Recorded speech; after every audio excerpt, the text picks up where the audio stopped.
So let's talk a little bit about the different methods there are to perform surgery to the turbinates. The first one, the least invasive one, I would say, but it depends on, it could be extremely damaging to the turbinates depending on how the surgeon use it. But if they use it with care, this method could be the least invasive, the least damaging one. So the name of the method is radiofrequency, and it consists of it's a stick-shaped instrument. You insert that into the inferior turbinate or into the middle turbinate, and you heat it up. I don't know exactly to how many degrees you heat it up to, but you actually you fry the turbinate from within. And the reason why they do this is because they want the inner blood vessels to become destroyed, so that turbinate cannot swell up that much anymore. The problem is that if you burn too close to the surface here on the turbinate, on the surface here you have all the functional cells, so the nerve endings, the thermoreceptors, other nerve endings, other receptors. You have the goblet cells that produce mucus. You have the tiny hairs that transport mucus and particles and dust and everything backwards through the throat, where you can swallow it down and neutralize it in the stomach. So if you burn too close to the surface, you will destroy everything there, all the functions. So yeah, you will get only scar tissue. So you will lose the airfield. The mucosa will not be able to produce mucus anymore. And also, of course, you will damage more or less or totally the blood vessels within the turbinate. It can become more dry from that as well, and your nose will become open, so your body cannot regulate the airflow via increasing the size or decreasing the size of the turbinate. So you will always have an open nose, and that's not good for the breathing. It's not good for the mucosal membrane. And the problem also with this method is that you don't know how the surgeon thinks who use it. Is he going to insert one point here and burn, another point here, another point here? Is he going to do it one time, two times, three times? How close is he going to the surface? So you never know that, and you only know afterwards if you got damage from it or not. And also another problem is that people do this and they do not feel better. So they come back and they say to the doctor, okay, it feels like I'm still congested, I don't know, maybe I should burn another time. But the problem is maybe they have already destroyed the thermoreceptors on the surface of the mucosa. So now they have paradoxical obstruction. They think that they are having nasal congestion, but they don't. They get air, but they just can't feel the air. So they burn one time again, maybe they come back even another time. So I have seen several patients who have got their entire inferior turbinate totally destroyed by this method. So yeah, it depends on, if you are lucky, you find a surgeon who are careful and only burn maybe 2 locations, and that's it, no more.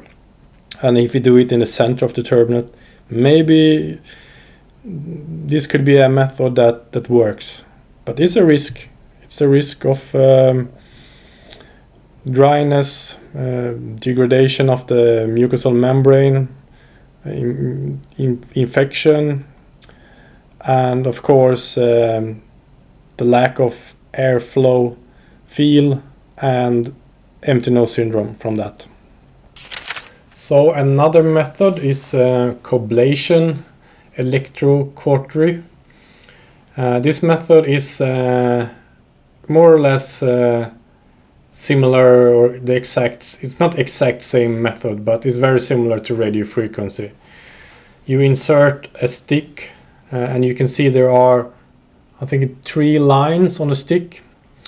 So you insert it until the 3rd line and you push some button or something and you heat it up. So you burn the tissue a few seconds and then you remove it, pull it out until the second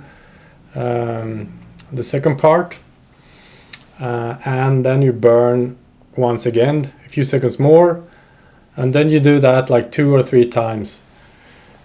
The problem with this method is that it has even higher temperature, so it can destroy even more of the tissue within the turbinate and also on the surface.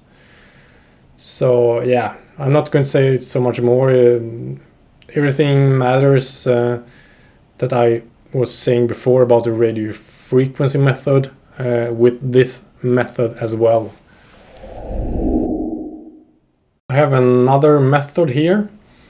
I don't know if this one is performed so much here in Sweden. I haven't heard about it really, but I know it's performed in the States a bit. The method is called, it's a microdebrider. I don't know exactly what the method is called, but they use an instrument they call a microdebrider. And it's a stick with a hole inside, and within that hole there's a knife. So you insert that stick into the turbinate and the knife rotates and it tears apart the mucosa from within, so you destroy those blood vessels. In theory, if the surgeon is careful and insert the stick just in a straight line like this here, this method could be a good option because it won't destroy the surface of the turbinate. Of course, there are nerves and everything in here, and there are blood vessels that go to the surface, so it could affect the surface as well, of course. But I think it should be a smaller risk than the radiofrequency and Coblation method.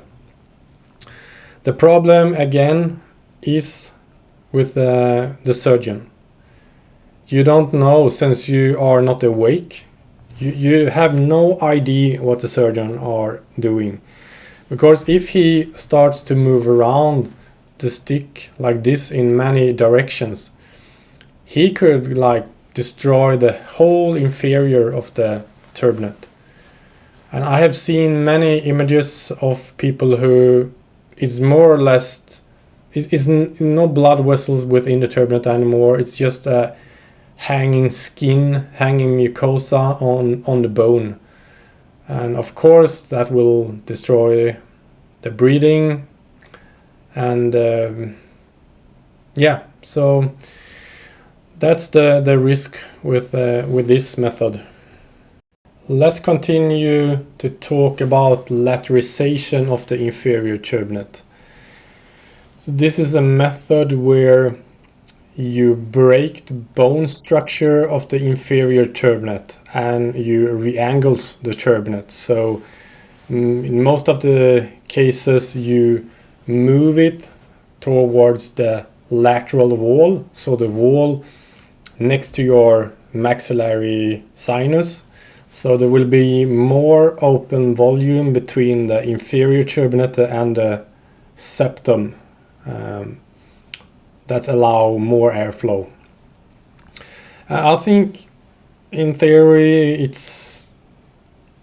I don't say if any method is good really. I don't think you should have no surgery. You should fix your nasal congestion by dietary things. To change your diet, to remove foods that trigger inflammation. Yeah.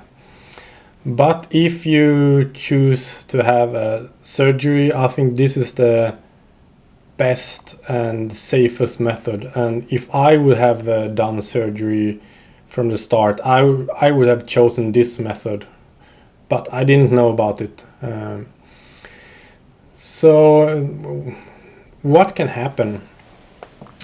I know one negative part with this procedure is that if you move the turbinate inwards the wall like this, of course there will be no airflow here. So these thermoreceptors that are located here, they will not be activated. So the person will probably get less airflow. And I've been listening to patients who had this method performed, and some of them say that I have less airflow sensation here.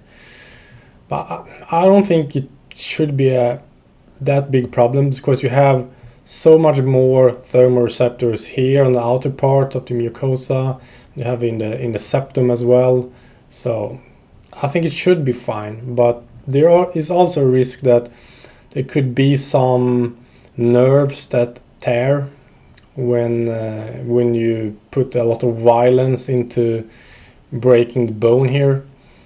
Some blood vessels could tear as well. So, but I think it's considered like a quite safe method, and you can also probably in most cases, if you are not happy with the result, you can break the bone again and move it outwards.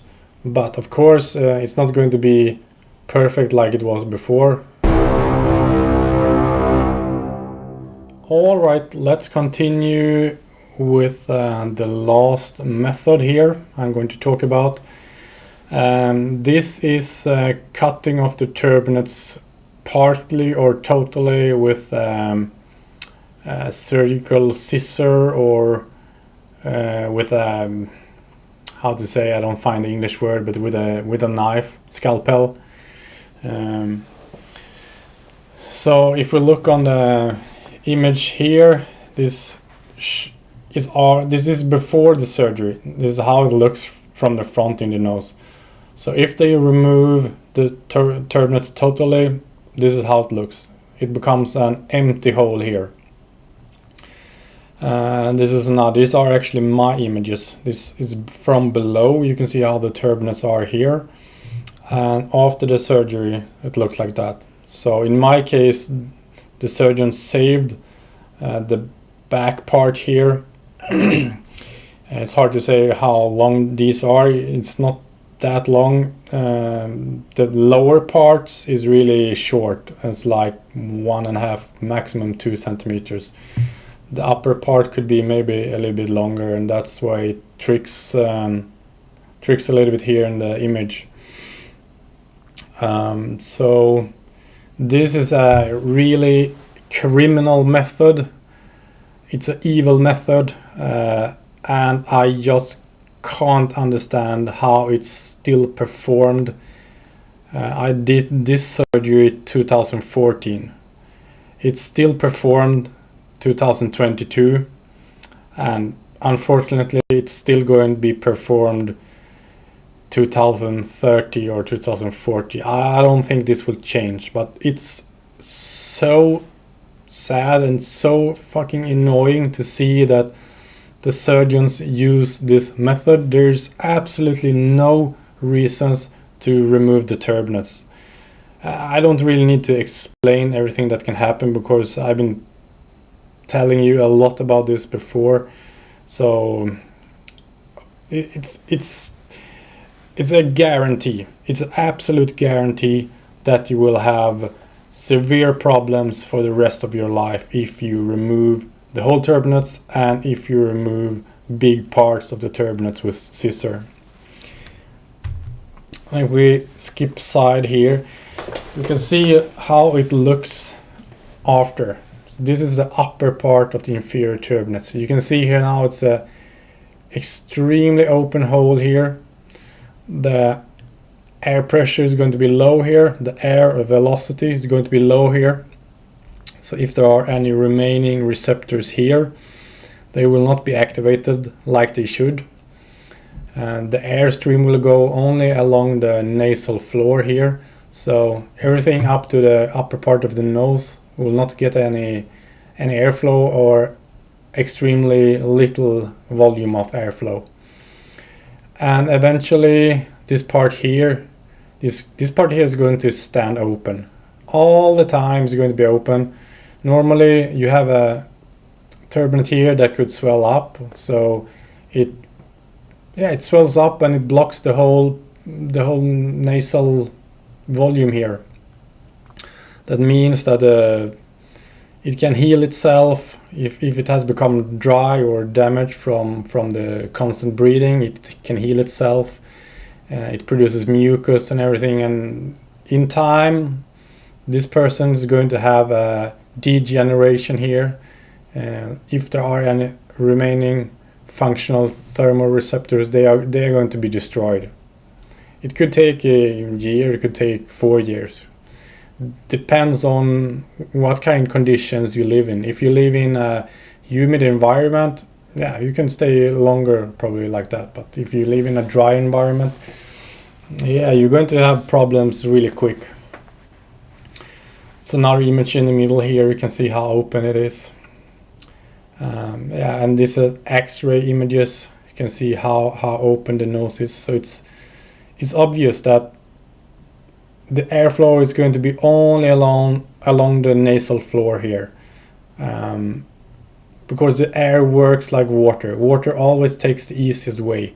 So all these functional receptors up here is not going to be activated.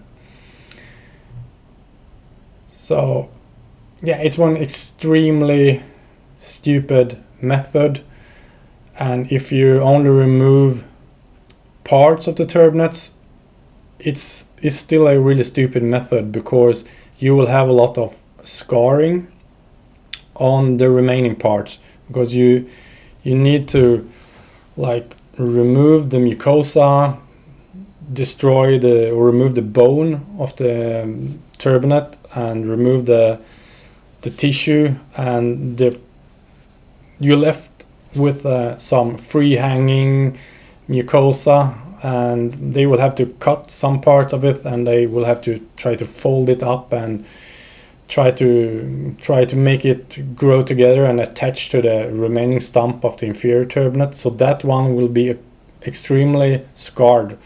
I'm going to show you some images here in a second. Yeah, this is what I'm talking about. So this is my nose. I took those images myself. So you see the turbinate should end here. So I lost all this part, and the remaining stump. This is cotton, by the way. I need to use cotton here to improve my air resistance. But yeah, the remaining stump here, you see, it's a non-functional mucosal membrane. All these white parts are scars. White parts here, a little bit brown color here. When you look at this big picture here, yeah, it should, your mucous membrane in the nose shouldn't look like this. This looks more like the skin under your foot. Same on this image here. So this means that even if they save the back part of the turbinate here, yeah, that part is not going to have any functional tiny hair, the cilia hair. It's not going to have any functional goblet cells. The thermoreceptor cells is not going to be there to function. This is more or less all scar tissue. So this will become numb. You will not be able to feel the airflow here. And this will cause you to have air hunger and suffocation and empty nose syndrome. So if I would only have this damage in that nostril, it will be better. But now I also have damage to my septal mucosa. So it's a double damage in that nostril. But yeah, this method, just don't do it. It's so fucking stupid. And yeah, you can see even here how bad the mucosa looks. Some like, how to say, trenches, or it's not flat mucosa. So yeah, no matter what the surgeon say, don't do this method. And also you need to know, if you sign up for a septoplasty, that's what I did. I signed up only for a septoplasty. But years later, when I did my own x-ray, I discovered that the surgeon had removed also a big part of my inferior turbinates.